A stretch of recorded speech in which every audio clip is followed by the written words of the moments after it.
Movie Wars.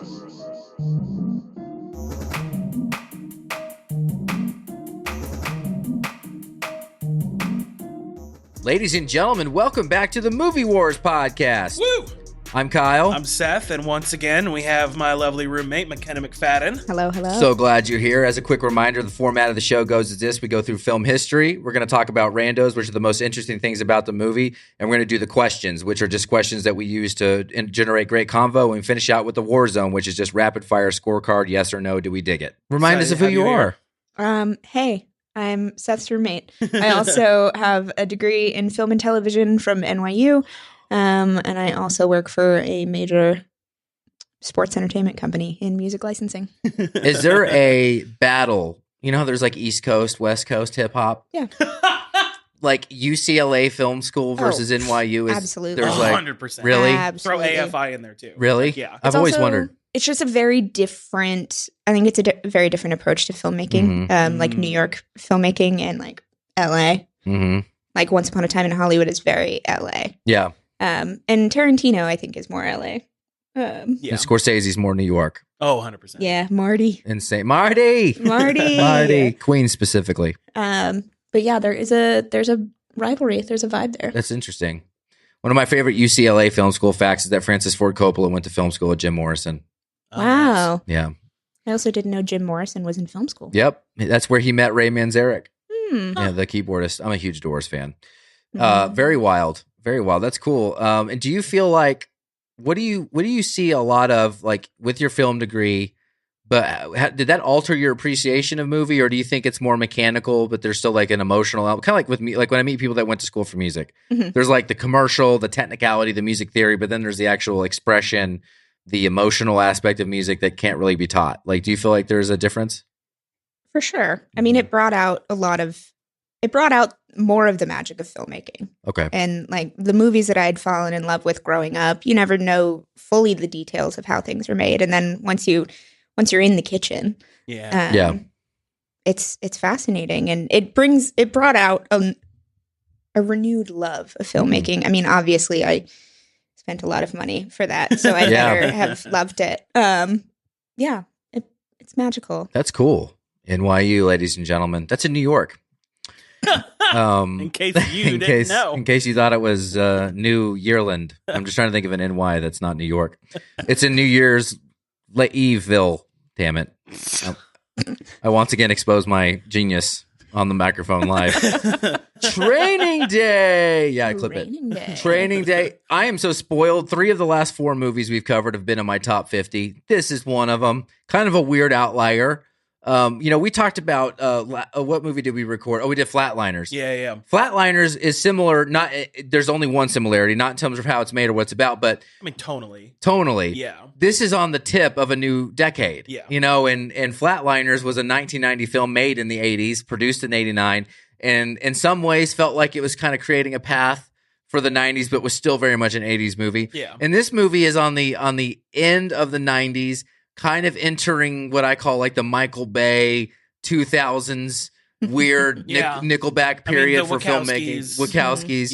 Yeah, it's just a transition period for film. But this movie in some ways it's like culturally was such an interesting film. Yeah. And it's based on, so we'll get into a little of the history. It's actually based on a very real event, and I didn't know this. It was called the Rampart scandal, which was apparently a scandal where this was actually happening, was depicted in Training Day. I don't know if it was as cool and fun to watch as it was watching. I didn't know if they got an Oscar. But yeah, so that's actually was the underlying, and there was a lot of interesting casting choices before they landed on Denzel. Samuel L. Jackson was first to play Alonzo, was the first. And, that wouldn't have worked. I don't think the sexy, seductive swagger would have been there. He's too funny. Like, well, I wouldn't say back then, especially he was too funny. He's not as good at the subtleties as Denzel is. He's very over the top. Yeah. Denzel is? No. Samuel Jackson. Yeah. I don't know if he has the range in the notes. Yeah. I feel like it just would have been a lot of motherfucker. Yeah, because Alonzo's as much as he is a bad dude, he's very complex. Yeah. Very. And a lot of depth there. Lot. And this was we'll keep going on cast. This is crazy. There's actually a lot more casting craziness with Jake Hoyt, Matt Damon, but Eminem. Yeah.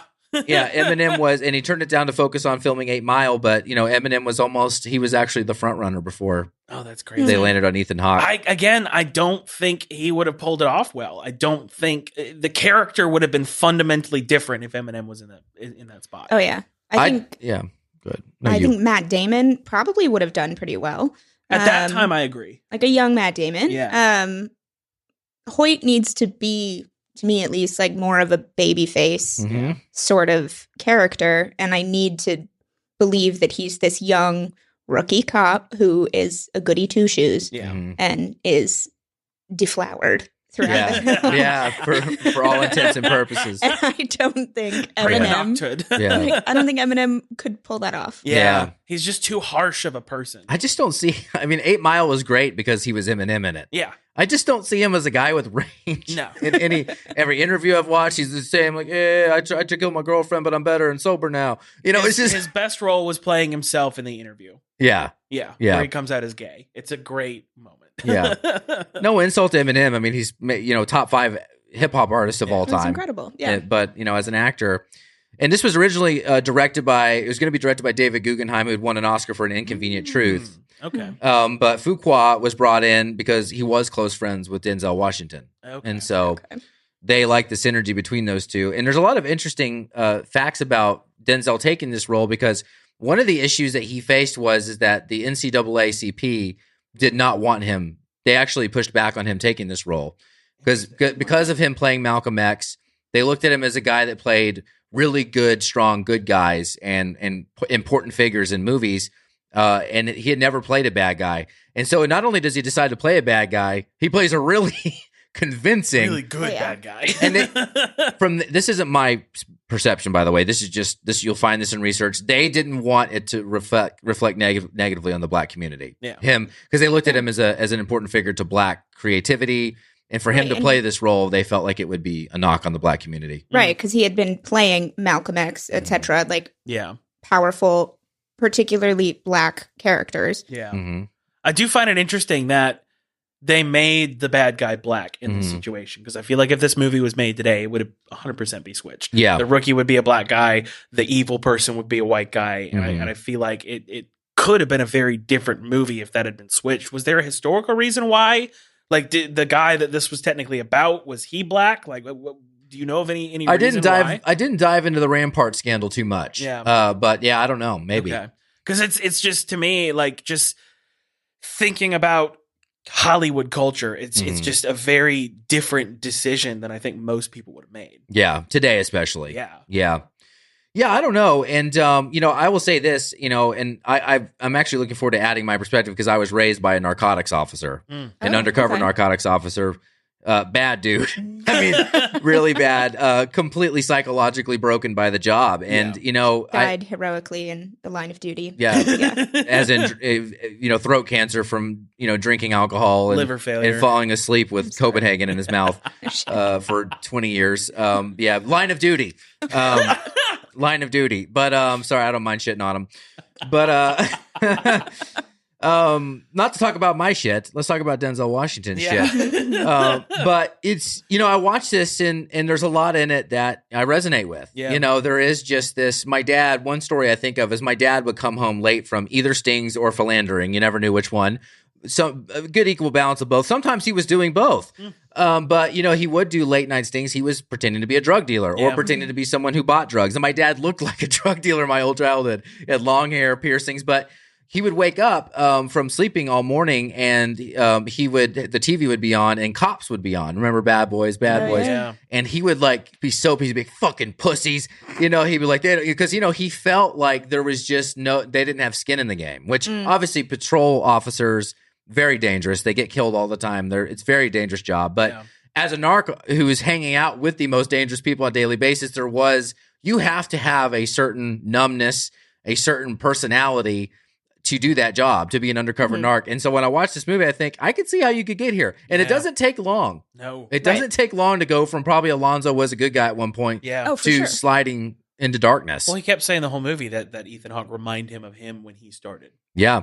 Like just and it was interesting that it was an insult, but in some ways it's like you really see the depth into no, he probably was a really good guy. Mm-hmm. He probably came into this for the exact same reasons of I want to change things, and then just got caught up in everything. Mm-hmm. Yeah, absolutely. It's easy to do. A couple more interesting things about the history of this movie. It was going to be released on September 21st, 2001, and ended up getting moved because of the 9/11 attacks. What? So they moved it to October 5th, 2001. Didn't the soundtrack come out on 9/11? It did. Maybe it did. The soundtrack was released on 9/11. Yeah. Yeah. You want to be a rock superstar? Live large, big house, a couple of cars. I did love Snoop and Dre's cameos. I have a category for it. Hell And yeah. Macy Oh Gray. my God. And That was so fun. Macy Gray with her fingernails. Yeah. How the hell did she must have one hell of an agent to get her in this role? You're telling me there were no other actresses? I think director Fuqua was just. I mean, I think we had looked into his history, but that he was involved in the music industry. Oh yeah, he quite did a bit. lot of music videos Yep. before this. Very connected. So yeah, they're probably just all friends. And Yeah. he's like, "Come be Yeah. in my movie." Yeah. Well, and part of it was the authenticity too. I think in the last part of the history is that he wanted to film in gang neighborhoods. Yeah. So a lot of this movie was filmed. Some of the folks you're seeing are actual gang members. So he filmed in the Hoover Block, PJ Watts, Bounty Hunter Bloods, and some other Imperial Courts housing project. These are all real gang neighborhoods that he filmed Yeah. in. So he wanted that authenticity. So I guess it makes sense that he would, require the services of folks that, know that and sing that, or do that kind of music. So. Yeah. But yeah, really interesting history here. And maybe it's your first day on the job and you're being pressured to do things you don't want to do. These Like, are still always so jarring. yeah, like robbing drug dealers, killing drug dealers, and staging coups against drug dealers. And chasing Snoop Dogg in a wheelchair. And killing Russians. Yes. It's all part of a Getting day's... killed by Actually, Russians. I don't think any Russians were killed. in Las... Well, off screen, in Vegas, yes, yeah. that is true. Which I no heard... Russians were killed in the making of the film. Yeah, no Russians. No rush. And...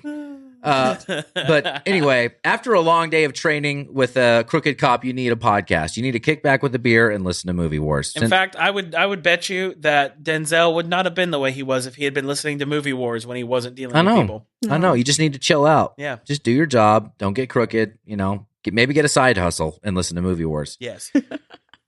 So, randos. Randos.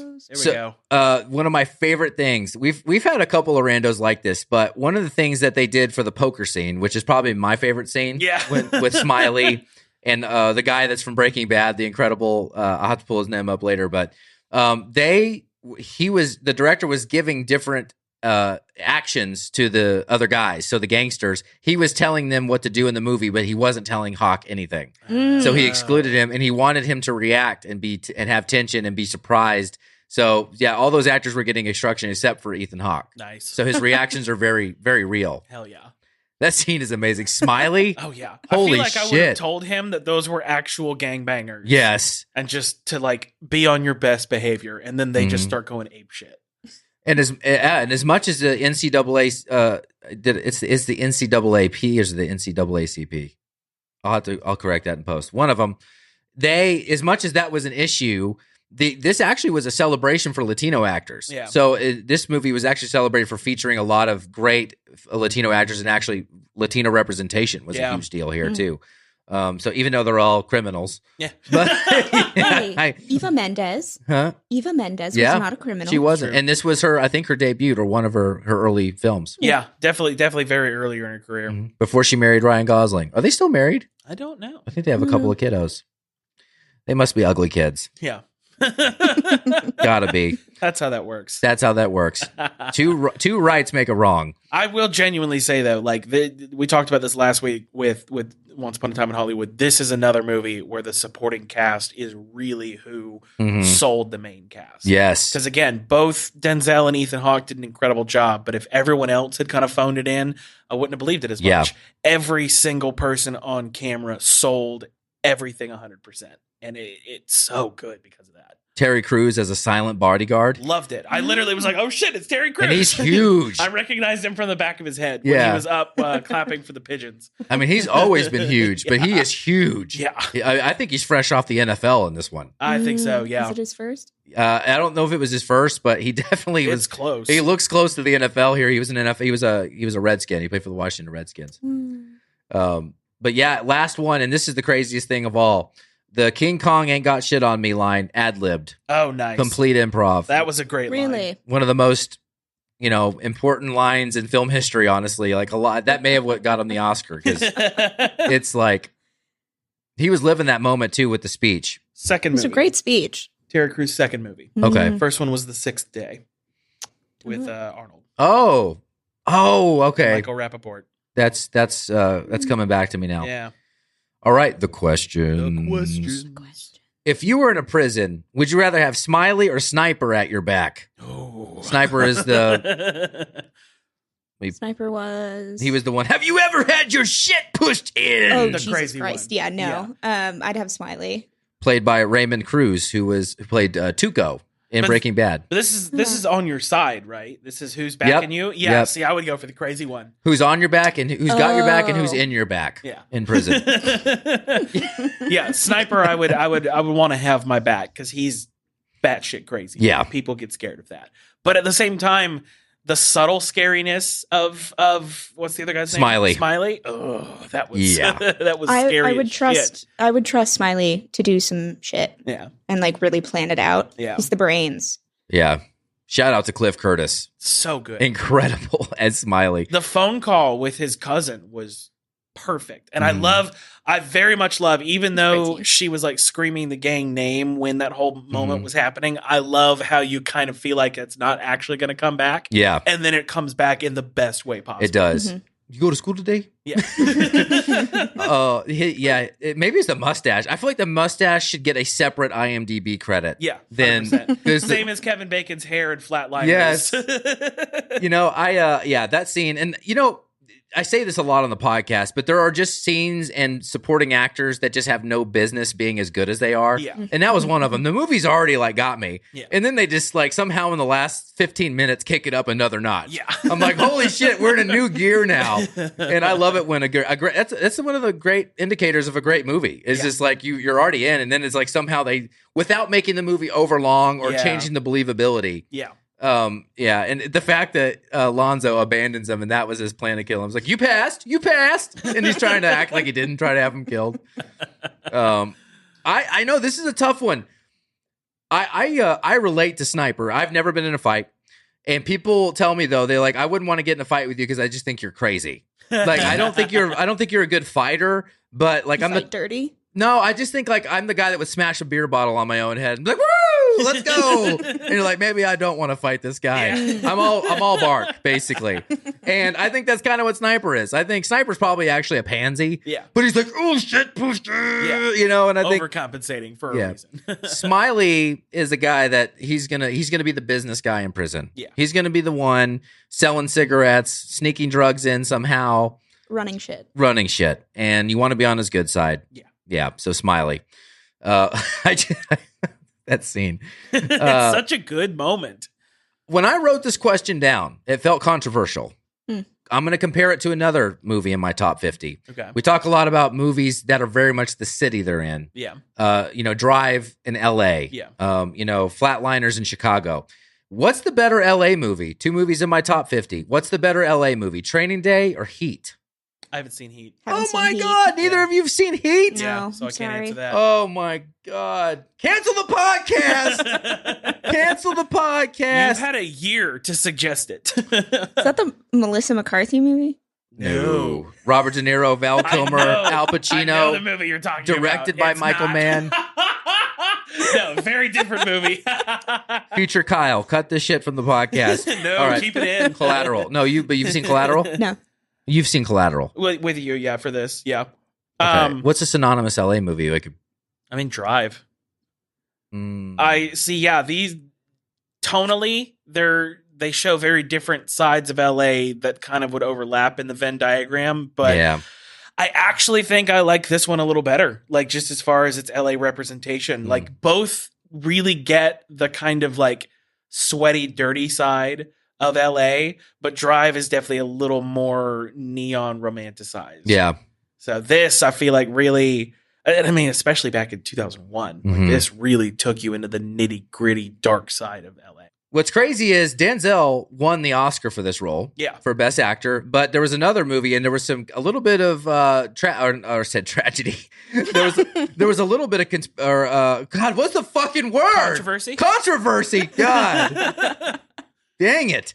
Russell Crowe for A Beautiful Mind didn't win, and there was a lot of controversy around that. Same with Ian McKellen. Oh yeah, Ian McKellen for Gandalf was up, and he didn't win that. That's right, Lord of the Rings.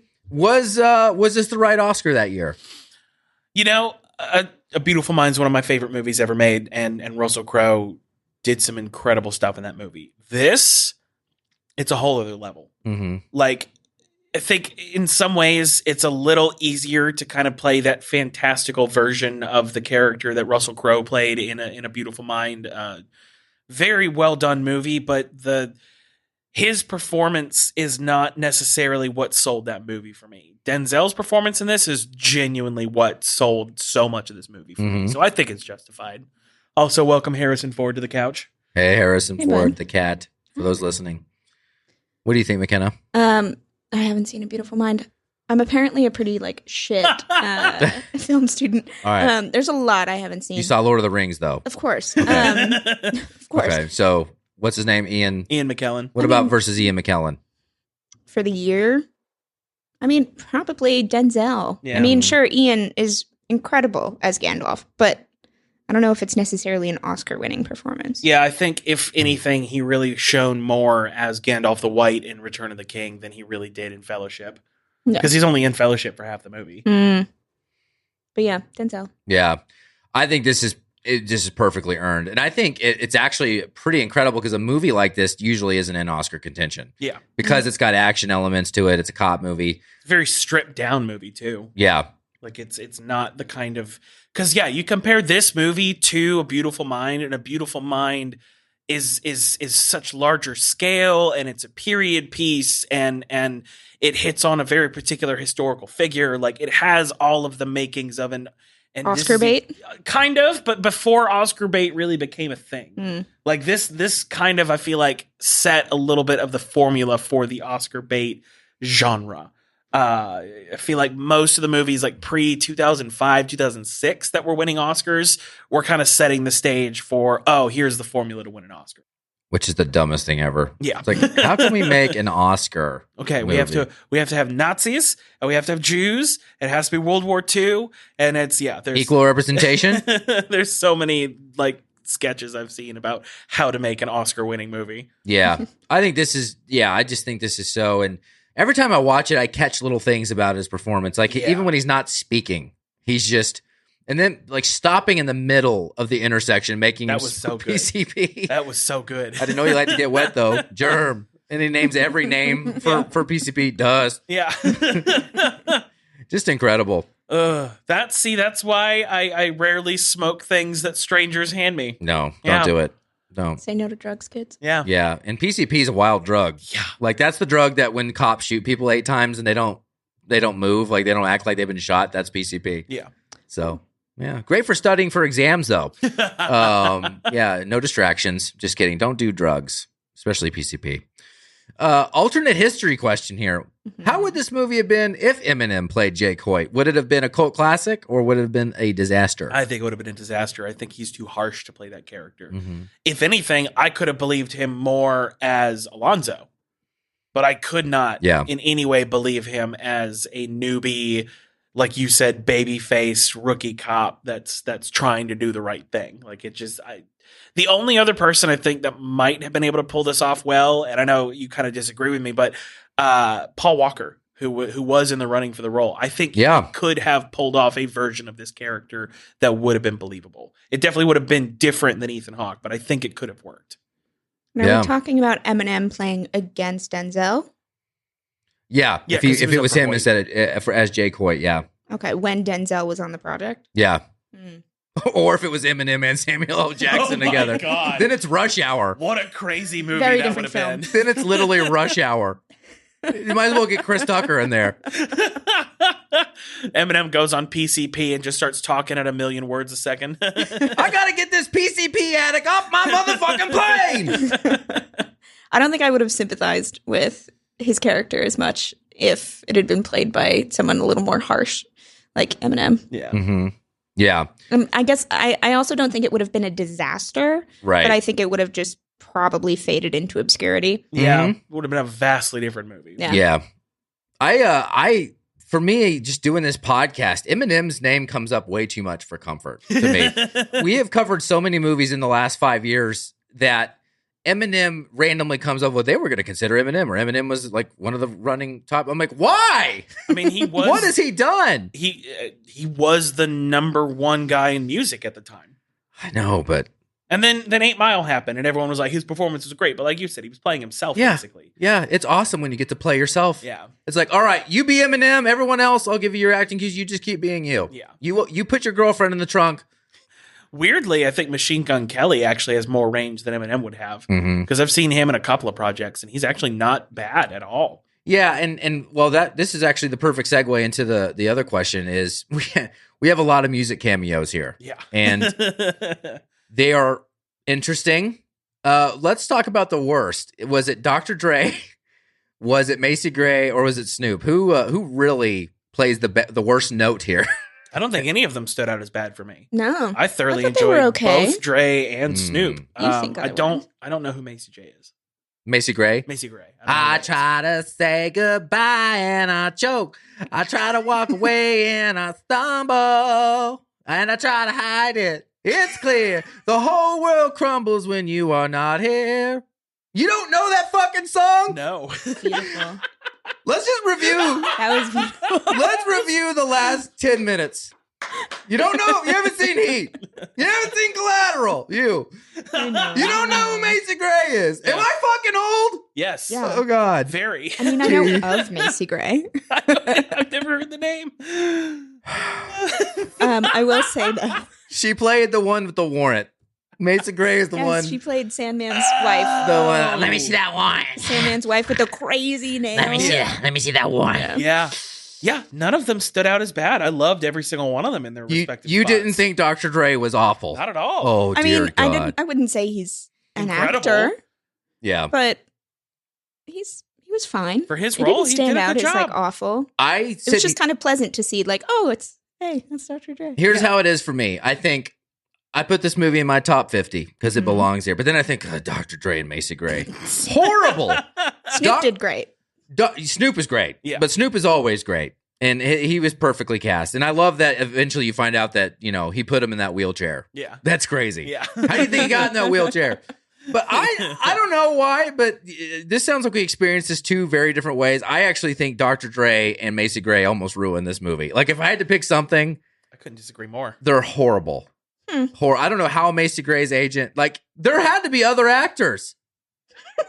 I think it kind of just played into all of the characterizations of the rest of the film. I Yeah. mean, it was kind of all, I guess it wasn't all overacted, but Yeah. like I've it met definitely people who complimented Denzel's overacting. Yeah. Or he didn't Yeah. overact, but he was animated, you know? Yeah, and I've met people that Macy Gray reminded me of. So no, Okay. I right. didn't think she was overacting at all. I thought she was actually playing people that I have met in person before. Yeah. So Wild. Yeah. I feel like, I did live in North Nashville for almost 3 years. So Yeah. I in some, because that neighborhood is literally street by street. Either Yeah. you're living in a bunch of remodeled or brand new houses, or you're living in houses that have been run down since the 80s and people are still living there. Like, it's just, and yeah, literally I for 2.5, 3 years was around people like her. So Yeah. that didn't feel out of the ordinary at all for me. I feel like Dr. Dre was cut and paste out of a completely different thing. I feel like they found an interview of him and cut him and paste into this movie.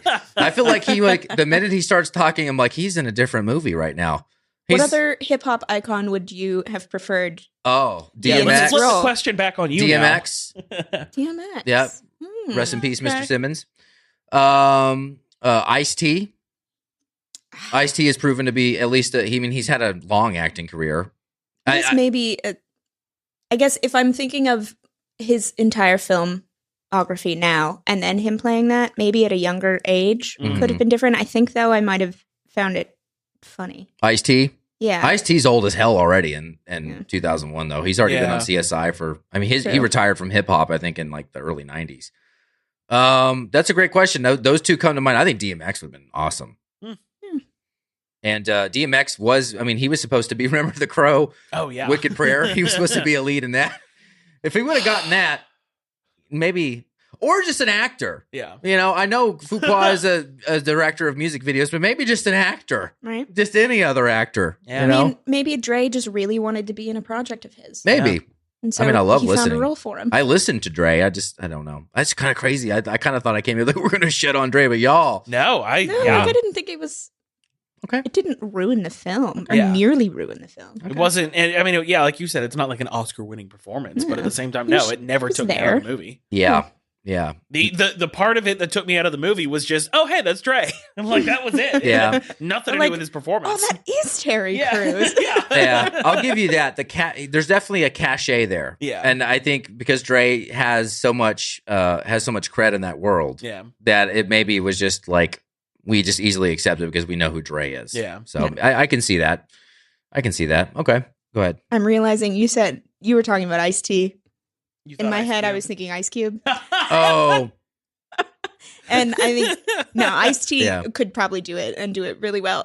Yeah. Ice Cube, it would have been very funny. Yeah. Yeah. Now I know why. I was like, why Apologies is she for that. reacting this way? Yeah. No, sorry. I don't know Ice-T well enough to comment, and I don't even know if he was actually in the Rick and Morty episode, but the only context I have for him is them making fun of him in Rick and Morty. Yeah. Because he's as Ice-T, he's an alien that is literally a tea made out of ice, but then once he like redeems himself, the ice breaks and he becomes what he was truly meant to be, water tea.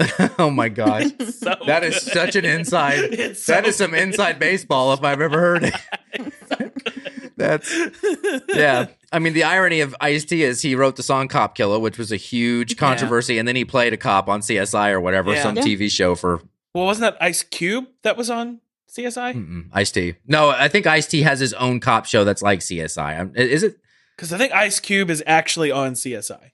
No, Law and Order. Oh, Ice-T is that's what it on is. Law and Order. Okay. Yeah, but LL Cool J, Oh, another one, yeah. and then he has tons of acting cred. I think he's a significantly worse actor though than Dre was in Oh, this. he would have been better. I don't think so. I think every person I named, DMX would have been better. I think they would have been fine. But again, I'm coming at this as I don't think Dre did a bad job.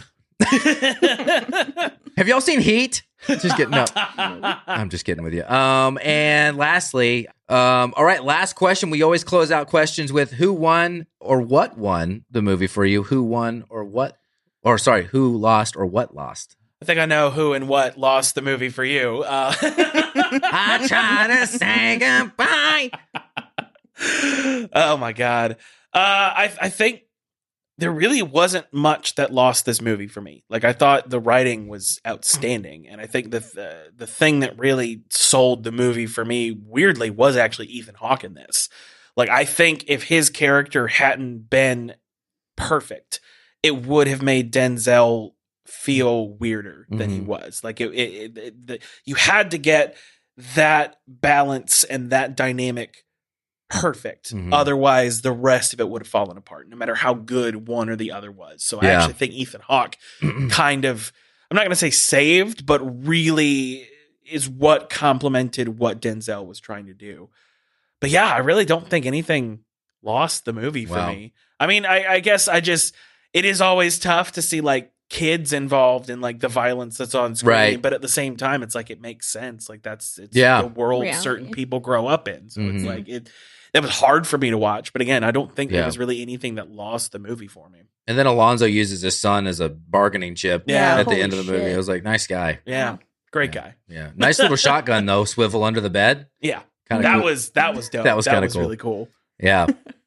What about you? What lost for me was, I think, not Dr. the Dre. story, not the story, but I guess the implausibility of, I guess, how it all went down. I remember while it was happening, we had to pause the movie after they shoot his friend and kind of make up the scene. Yeah.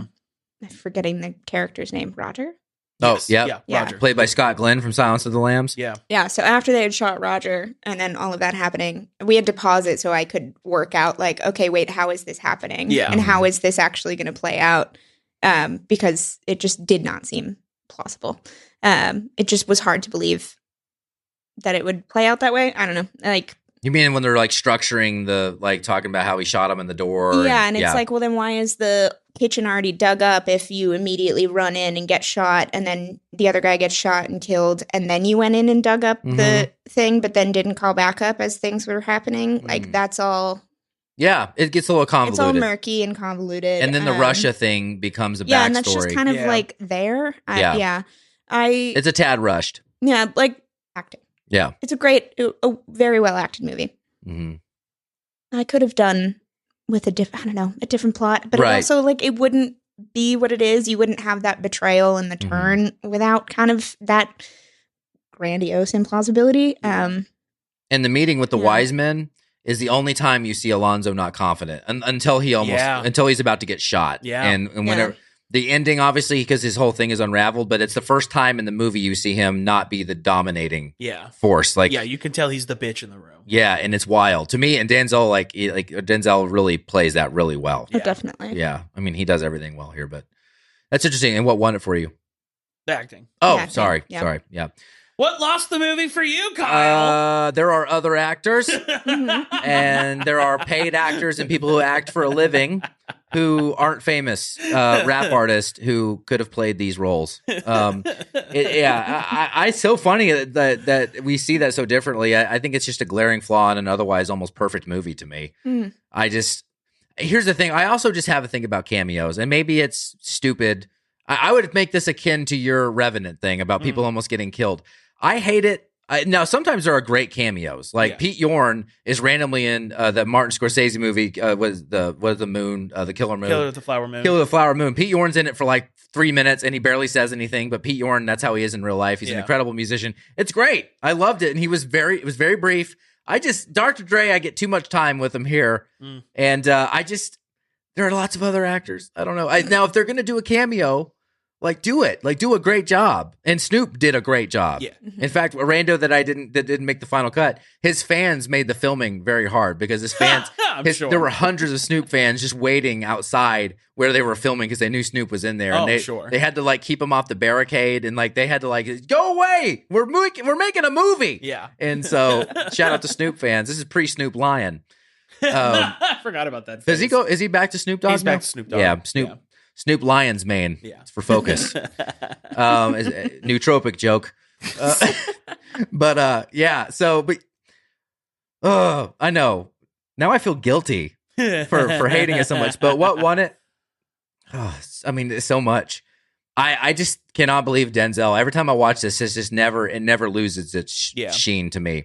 I see, instead of it getting old to me, I see just little new things that he does, whether it's his facial, his presence. There's just so much about this, and the fact that it was just so controversial for him to take this role, and it ends up being it's his favorite role. And there's another funny rando out there that his son at the time, I don't know if it was John David Washington, but one of his sons convinced him to take the role, and he won an Oscar for it. So his joke is that it's his favorite role because he won an Oscar, and so now all his sons always help him vet his roles. Nice, because he's like maybe they're like his good luck charm. Hell yeah, which is cool. I mean, he's had a great career. Book of Eli is incredible. Yeah, like it's definitely one of his best performances. Flight, Man on Fire, just so the Equalizer, not so much, but just a ton. Yeah, he's just one of the greatest living actors, and this is his best role. So I think it's him and his. A lot of people will say Malcolm X, but I think this is it. And that's what won it for me. Yeah. Shall we close out with the War Zone? Let's do this. Sure. All right, rapid fire. We do 4 categories. We do cast, writing, directing, and the film composition. Yep. And that includes the cinematography, editing, sound, stunts, all the things, all the mechanics. Mise en scène for you film students who know that means setting the scene. Yep, for all you Jim Morrison UCLA people out there. Yeah. What do you think, Seth?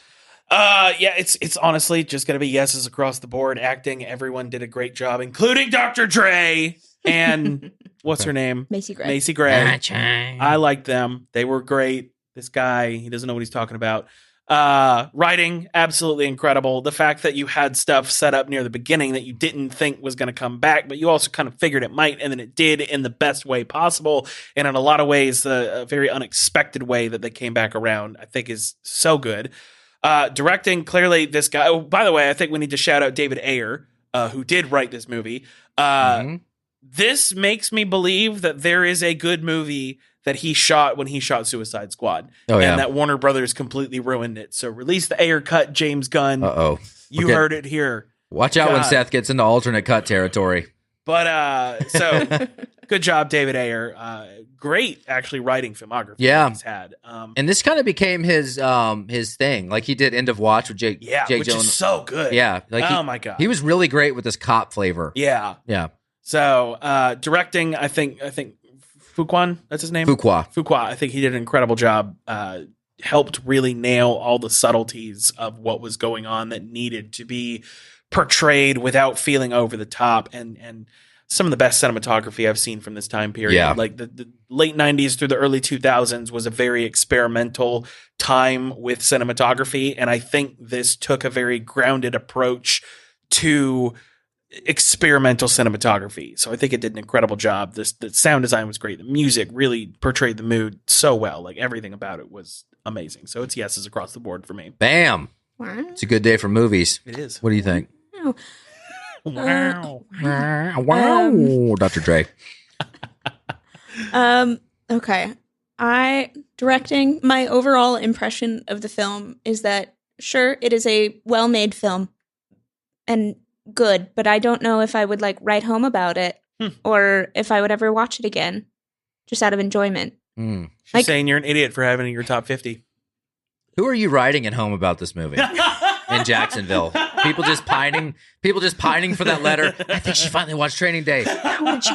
She put a Denzel stamp on the envelope. My dearest Rhonda. I watched Training Day today, and although it's well made, I wouldn't say it's anything to write home about, which is why I'm writing you at home. I hope this letter finds you better than this film found me. The cinematography, I guess, nothing stood out to me stylistically, I guess, as much, I guess, as just the acting. Sure. And I'm also just not a huge crime film girl. You want real crime, not this fake crime. Real crime. Yeah. So I'll watch documentaries about crime, but Yeah. I just don't really care for cop dramas. Yeah. All white girls do. Yeah. That's true. Yeah. All white girls love crime dramas. Yeah. I don't know why. That's why they write serial killers letters in prisons. Yeah. Yeah. Not you, of course. You're writing letters to home. Yeah. To home. About Training Day.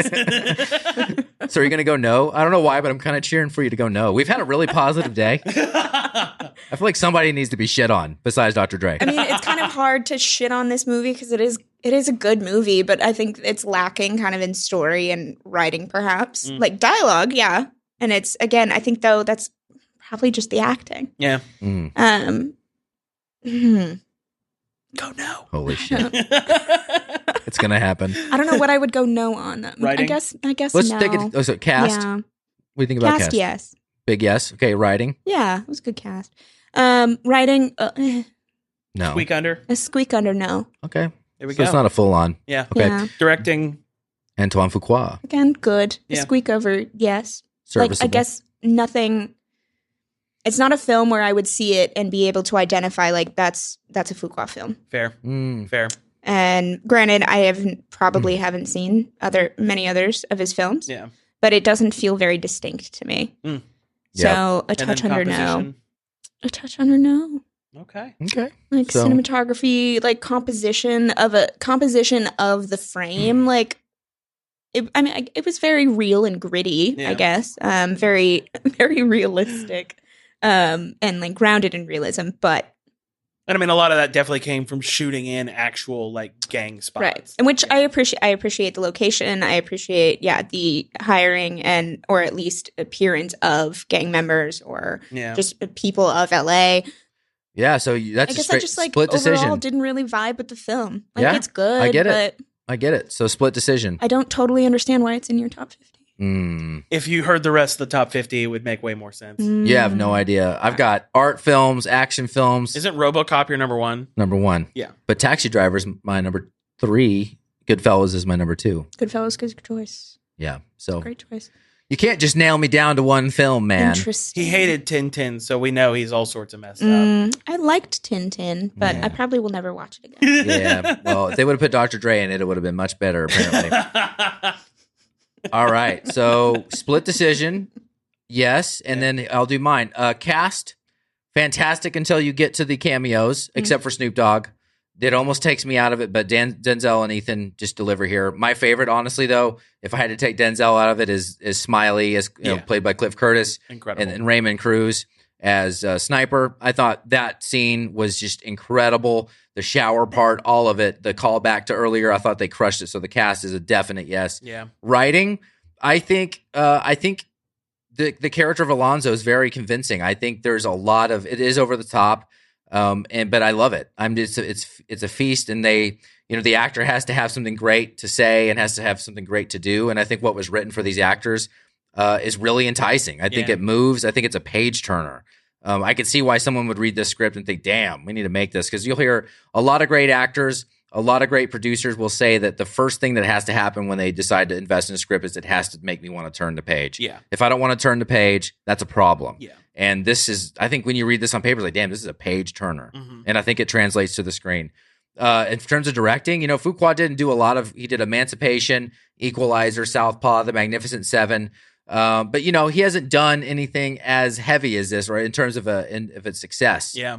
But a lot of Denzel. He seems to be very good friends with Denzel. Likes Denzel, likes working with him. I think he made all the right decisions here, though. I think he came out of the gate with something fantastic here. I know it's not your genre, but as someone that appreciates this type of film, I just love it. And coming from a narcotics officer home, like a lot of it I relate to, and I see it, I'm like, that's not too far from it. Like I was like, every cop I meet is like 10 degrees, the Kevin Bacon thing. 6 degrees of becoming a crooked cop. Yeah. You know what I mean? I will say, I forgot to bring this up with writing. I did love the callback of when he was like basically trying to say the news headline for Hoyt and be like, rookie cop found dead, blah, blah, blah. And then it was the exact same thing, but for him. Yeah. In the actual news broadcast. That was really cool. That was cool. Great moments of foreshadowing. Yeah. Yes. And callbacks and all that. I think story I didn't love, but characterization, great. Yeah. In terms of composition, I think I agree with you that this was an interesting time for cinematography. Yeah. We did Collateral, which Collateral was just a few years earlier. And it was later. A few years later. So we haven't even gotten to digital yet. Yeah. So, for analog, and it's some of the scenes like the PCP vision, the green, and there's a lot of things happening here. And I love them chasing Snoop Dogg. I love how it moves, the camera moves. I think they're capturing a lot of interesting stuff here. And I think the soundtrack could have either been too on the nose or perfect. And I think it was perfect. Like the Rock Superstar thing, I think now that song kind of is like a bit much for me, but then imagine yourself then, and that song comes on in a movie. Yeah. It's like, that was a banger, because that music video this is back on MTV when they had the top 5 music videos of all, and that was on there for weeks, man. Carson Daly was like, bam!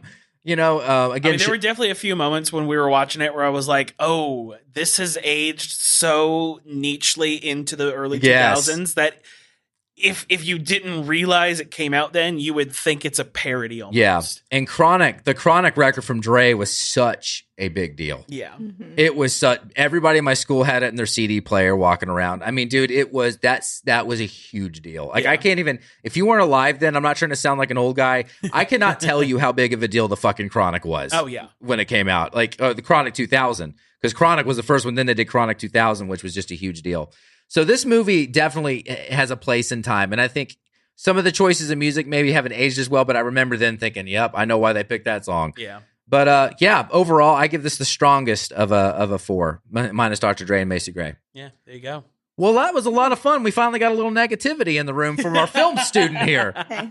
No, we were so glad to have you. You crushed it. Absolutely. And usually we have our comedians tell people where they can see them, but I don't know if you want people to come see you or find you. Or no, please leave me alone. Leave her alone. Come to one of my shows. She might be there with me. Just leave her be. Harrison Ford, what about you, buddy?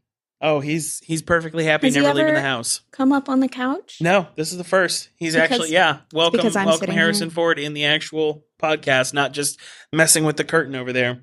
Now he's staring at me because he's like, why are you talking about me, bro? The star of Indiana Jones. Oh my God. That was a dad joke. Yeah, You the have- Patriot. Oh, stop it. And on that note, Yeah.